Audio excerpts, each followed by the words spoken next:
Nahulog sa Bangin ang isang concrete mixer truck sa Kennon Road na bahagi ng Tuba, Benguet. Samantala, bakod ng bahay, nagiba matapos mabangga ng truck sa pasukin Ilocos Norte. Balitang tinutukan ni King Guevara.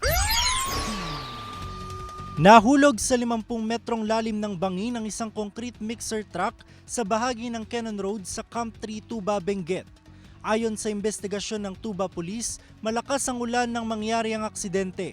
Pababa ng Kennon Road ang nasabing truck nang lumihis ito habang nagpepreno.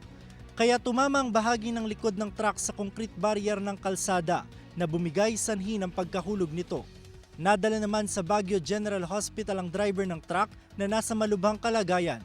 Payo ng otoridad, mag-ingat sa pagmamaneho lalo na kapag umuulan. Nagiba naman ang bakod ng bahay na ito matapos mabangga ng truck sa pasukin Ilocos Norte. Ayon sa driver na si Ian Montañez, naputol ang drag link ng truck kaya nawalan siya ng kontrol sa manibela. Sa lakas ng impact, natumba ang bakod at muntik pang mabangga ang bahay. Wala namang nasugatan sa insidente. Galing daw si Montañez sa La Union at magdi-deliver sana ng tiles sa Cagayan.